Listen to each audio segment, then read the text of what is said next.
ಈಗ ಎರಡನೇ ಸುದ್ದಿ ಈ ಸುದ್ದಿ ಭಾಳ ಮಹತ್ವದ್ದು. ಅದು ಭಾರತದ ಮೇಲೆ ಅದು ಭಾಳ ದೀರ್ಘವಾದ ಪರಿಣಾಮವನ್ನು ಬೀರೋ ಚಾನ್ಸಸ್. ನಮಗೆಲ್ಲ ಗೊತ್ತಿದೆ, ಪಾಕಿಸ್ತಾನದಲ್ಲಿ ದಟ್ ಯುದ್ಧ ವಿರಾಮದ ಮಾತುಕತೆ ನಡೀತು, ಅಲ್ಲೇ ನಡೆದಿದ್ದು ಮಧ್ಯಸ್ಥಿಕೆಯನ್ನು ಪಾಕಿಸ್ತಾನ ವಹಿಸಿತ್ತು, ಎಲ್ಲ ಸರಿ. ಆದರೆ ನಮಗೆಲ್ಲ ಅನಿಸಿತ್ತು ಭಾಳ ಭಾರತ ಈ ಕೆಲಸವನ್ನು ಮಾಡಬೇಕಾಗಿತ್ತು. ಆದರೆ ನಾವು ಎಷ್ಟರ ಮಟ್ಟಿಗೆ ನಿಷ್ಪಕ್ಷಪಾತದಿಂದ ಇದು ಮಧ್ಯಸ್ಥಿಕೆ ಮಾಡ್ತಿದ್ವಿ ಇಲ್ಲ ಅನ್ನೋದು ಬೇರೆ, ಅದ್ರ ಬಗ್ಗೆ ನಾನು ಮಾತನಾಡೋಕ್ಕೆ ಹೋಗಲ್ಲ. ಆದರೆ ಈಗ ಇನ್ನೊಂದು ಬೆಳವಣಿಗೆ ಆಗಿದೆ. ಅದು ಪಾಕಿಸ್ತಾನದ ಸೈನ್ಯದ ತುಕಡಿಗಳು ಸೌದಿ ಅರೇಬಿಯಾಕ್ಕೆ ತೆರಳಿವೆ. ಇದು ಕೇವಲ ಯಾವುದೋ ಒಂದು ಸೈನ್ಯದ ತುಕಡಿ ಹೋಗುವುದಕ್ಕೆ ಸೀಮಿತವಾದದ್ದಲ್ಲ, ಅದಕ್ಕೆ ದೀರ್ಘಕಾಲೀನವಾದ ಪರಿಣಾಮಗಳು ಬೀರ್ತವೆ. ಏನದು ಅದನ್ನು ಹೇಳಕ್ಕೆ ಹೋಗ್ತೀನಿ. ಒಂದು, ಅಲ್ಲಿ ಹೋದಾಗ ಏನು ಸೌದಿ ಅರೇಬಿಯಾದಲ್ಲಿ ರಾಜಮನೆತನದ ರಕ್ಷಣೆನೋ ಇನ್ನೊಂದು ಮತ್ತೊಂದು ಅವ್ರು ನೋಡೋದು ಮಾತ್ರ ಅಲ್ಲ, ಅವರ ಒಟ್ಟಾರೆ ಆ ದೇಶದ ಸಂರಕ್ಷಣೆ ಇದೆಯಲ್ಲ, ಭದ್ರತೆ ಇದೆಯಲ್ಲ, ಆ ವ್ಯವಸ್ಥೆಯನ್ನು ಪಾಕಿಸ್ತಾನ ಮಾಡ್ತಾ ಇದೆ. ಪಾಕಿಸ್ತಾನ ಮತ್ತು ಸೌದಿ ಅರೇಬಿಯಾ ಒಂದು ಒಪ್ಪಂದಕ್ಕೆ ಸಹಿ ಆಗಿದೆ. ಆ ರಕ್ಷಣಾ ಒಪ್ಪಂದದ ಪ್ರಕಾರ ಪಾಕಿಸ್ತಾನದ ಮೇಲೆ ಯಾವುದೇ ದಾಳಿ ನಡೆದರೆ ಸೌದಿ ಅರೇಬಿಯಾ ಪಾಕಿಸ್ತಾನದ ಜೊತೆ ನಿಲ್ಲಬೇಕು, ಸೌದಿ ಅರೇಬಿಯಾದ ಮೇಲೆ ದಾಳಿ ನಡೆದರೆ ಪಾಕಿಸ್ತಾನ ಸೌದಿ ಅರೇಬಿಯಾದ ಜೊತೆಗೆ ನಿಲ್ಲಬೇಕು ಅನ್ನೋದು ಒಪ್ಪಂದ ಆಗಿತ್ತು. ಸೊ ಆ ಸಂದರ್ಭದಲ್ಲಿ ಭಾರತದ ಒಳಗಡೆ ರಿಯಾಕ್ಷನ್ ಬೇರೆ ರೀತಿ ಇದ್ದು, ಆತಂಕ ಇತ್ತು, ಎಲ್ಲ ಇತ್ತು. ಆದರೆ ಅಲ್ಲಿಗೆ ಈ ಒಂದು ಭದ್ರತಾ ಒಪ್ಪಂದ ಏನಿದೆ ನಿಂತೋಗುತ್ತೆ ಅಂತಂದು. ಆದರೆ ಈಗ ಪರಿಸ್ಥಿತಿ ಬದಲಾಗಿದೆ. ಏನು ಬದಲಾಗಿದೆ? ಕೊಲ್ಲಿ ರಾಷ್ಟ್ರಗಳಲ್ಲಿ ಸಂಪೂರ್ಣವಾಗಿ ಅವರ ರಕ್ಷಣೆಯ ಭಾರವನ್ನು, ಭದ್ರತಾ ವ್ಯವಸ್ಥೆಯನ್ನು ಮಾಡ್ತಾ ಇದ್ದಿದ್ದು ಅಮೇರಿಕಾ ಸಂಯುಕ್ತ ಸಂಸ್ಥಾನ, USA. ಕೊಲ್ಲಿ ರಾಷ್ಟ್ರಗಳಲ್ಲಿ ಸುಮಾರು 40ಕ್ಕೂ ಹೆಚ್ಚು ಅಮೇರಿಕಾದ ಸೇನಾ ನೆಲೆಗಳಿವೆ. ಪ್ರತಿ ದೇಶದಲ್ಲೂ ಅವರೇ ಇದ್ದಾರೆ. ಸೊ ಅಂದರೆ ಈ ಕೊಲ್ಲಿ ಸಾಮ್ರಾಟರುಗಳೇನಿದ್ದಾರೆ ಅವರು ಅಮೇರಿಕವನ್ನು ನಂಬ್ಕೊಂಡು ಕೂತ್ಕೊಬಿಟ್ಟಿದ್ದಾರೆ. ಹೆಂಗೂ ರಕ್ಷಣೆ ಮಾಡ್ತಾರೆ, ದುಡ್ಡಿದೆ, ಮಾರಗೋಲಿ ದುಡ್ಡು ಕೊಟ್ಕೊಳ್ಳೋಣ ಇರೋಣ ಅಂದ್ಕೊಂಡು ಆರಾಮಾಗಿ ಅವರು ಆರಾಮ್ಸೆ ಇದ್ದರೂ ರಕ್ಷಣಾ ವ್ಯವಸ್ಥೆಯನ್ನು ಅಮೇರಿಕ ನೋಡ್ತಾರೆ.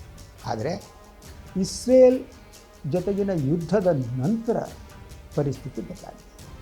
ಕೊಲ್ಲಿ ರಾಷ್ಟ್ರಗಳಿಗೆ ಅಮೇರಿಕಾದ ಮೇಲಿದ್ದಂತಹ ನಂಬಿಕೆ ಈಗ ಮಾಯ ಆಗ್ತಾ ಇದೆ. ಅಂದರೆ ಅಮೇರಿಕ ನಮ್ಮನ್ನು ಯಾವ ಮಟ್ಟಿಗೆ ರಕ್ಷಿಸಬಹುದು ಅನ್ನುವ ಪ್ರಶ್ನೆ ಸೌದಿ ಅರೇಬಿಯಾಕ್ಕೆ ಕಾಡ್ತಾ ಇದೆ, UAEಗೆ ಕಾಡ್ತಾ ಇದೆ, ಕತಾರ್ಗೆ ಕಾಡ್ತಾ ಇದೆ, ಒಮಾನ್ಗೆ ಕಾಡ್ತಾ ಇದೆ. ಎಲ್ಲ ಕೂಡ ಈಗ ಅಮೇರಿಕಾದ ಮೇಲೆ ಅನುಮಾನ ಶುರುವಾಗಿದೆ.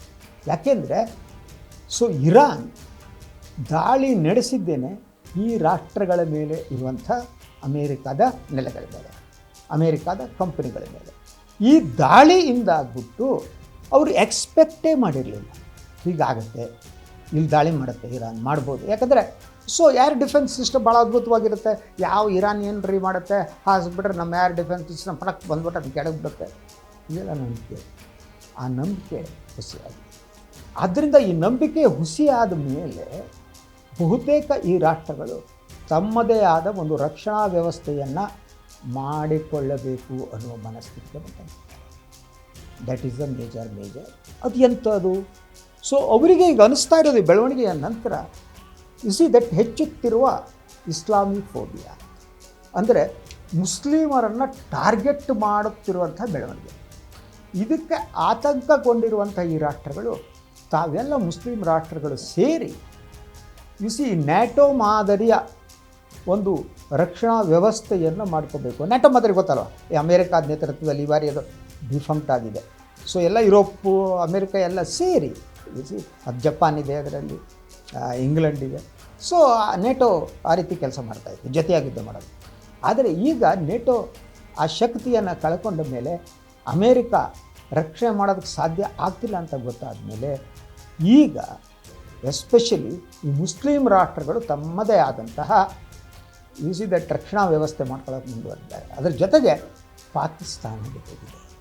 ಯಾಕೆಂದರೆ ಇಸ್ಲಾಂ ರಾಷ್ಟ್ರಗಳಲ್ಲಿ ಪಾಕಿಸ್ತಾನ ಮಾತ್ರ ನ್ಯೂಕ್ಲಿಯರ್ ಪವರ್ ಸ್ಟೇಟ್, ಅಣುಶಕ್ತಿ ಇರುವುದು ಪಾಕಿಸ್ತಾನಕ್ಕೆ. ಆದ್ದರಿಂದ ಇವರೆಲ್ಲ ಸೇರಿರುವುದೇನಿದೆ ಇದು ಅತಿ ಮಹತ್ತರ ಬೆಳವಣಿಗೆ. ಹಾಗಿದ್ದರೆ ಇದು ಭಾರತದ ಮೇಲೆ ಯಾವ ಪರಿಣಾಮ ಬೀರುತ್ತೆ? ಭಾರತ ಇದರಿಂದ ಆತಂಕಗೊಳ್ಳಲೇಬೇಕಾದ ಪರಿಸ್ಥಿತಿ.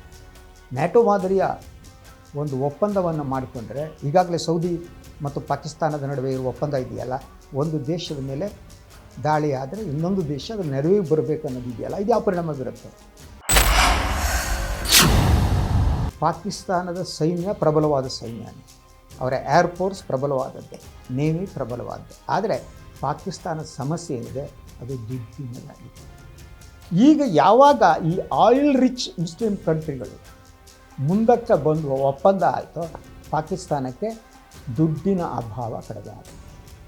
ಈಗಾಗಲೇ UAE ಮತ್ತು ಸೌದಿ ಅರೇಬಿಯಾಗಳು ಪಾಕಿಸ್ತಾನಕ್ಕೆ ಕಷ್ಟ ಆದಾಗಲೆಲ್ಲ ದುಡ್ಡು ಕೊಟ್ಟಿವೆ. ಆದರೆ ಈ ಒಪ್ಪಂದ ಆದಮೇಲೆ ಈಗ ಅವರು ಇನ್ನಷ್ಟು ಆ ಸಂಬಂಧ ಗಟ್ಟಿಯಾಗ್ತದೆ. ಹಾಗಾಗಿ ಕೊಲ್ಲಿ ರಾಷ್ಟ್ರಗಳ ಹಣ ಮತ್ತು ಪಾಕಿಸ್ತಾನದ ಈ ಸೇನೆಯ ಶಕ್ತಿ ಒಂದಾದರೆ ಅದರ ದುಷ್ಪರಿಣಾಮಗಳು ಭಾರತದ ಮೇಲೆ ಯಾವ ರೀತಿ ಆಗುತ್ತೆ ಅಂತ ಆಲೋಚನೆ ಮಾಡಲೇಬೇಕು.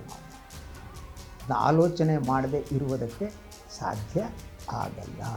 ಅವರೆಲ್ಲ ಒಂದಾದರೆ, ಯಾಕೆಂದರೆ ಕೊಲ್ಲಿ ರಾಷ್ಟ್ರಗಳಲ್ಲಿ ಭಾರತದ 90 ಲಕ್ಷಕ್ಕೂ ಹೆಚ್ಚು ಜನ ಕೆಲಸ ಮಾಡ್ತಾರೆ. ನಮ್ಗೆ ಅಂಥ ಸಂಬಂಧ ಇದೆ ಅವ್ರ ಜೊತೆಗೆ. ಹಾಗೆಯೇ ಅವ್ರನ್ನ ಯಾವತ್ತೂ ಕೂಡ ಹಿಂದೂಗಳು ಅಂತ ಹೇಳಿ ಕೊಲ್ಲಿ ರಾಷ್ಟ್ರಗಳಲ್ಲಿ ನಿಮ್ಮ ಕಣ್ಣಿಂದ ನೋಡಿಲ್ಲ. ಆದರೆ ಅದನ್ನೆಲ್ಲ ಮೀರಿ ಈ ಇಸ್ಲಾಂ ಅನ್ನೋದವ್ರನ್ನ ಬಂಧಿಸಿದರೆ ಆಗ ನಮ್ಮೇಲಿನ ಸ್ಥಿತಿ ಏನು, ಈ ಬಗ್ಗೆ ಆಲೋಚನೆ ಮಾಡಬೇಕಾಗಿದೆ. ಆ ಕಾರಣಕ್ಕಾಗಿ ಈ ಸೌದಿಯತ್ತ ಪಾಕಿಸ್ತಾನದ ತುಕಡಿ ಹೋಗಿರೋದಿದೆಯಲ್ಲ ರಕ್ಷಣೆಗೆ, ಅದು ಭಾರತದ ಮಟ್ಟಿಗಂತೂ ಒಳ್ಳೆಯ ಬೆಳವಣಿಗೆ ಅಲ್ಲ. ಹಾಗಾಗಿ ಈ ಕೊಲ್ಲಿ ರಾಷ್ಟ್ರಗಳ ನಡುವೆ ಒಂದು ಗುಪ್ತ ಮೈತ್ರಿ ಏರ್ಪಟ್ಟಿದೆ ಅನ್ನುವ ಸಂಶಯ ಕೂಡ ಇದರಿಂದ ಮೂಡುತ್ತೆ.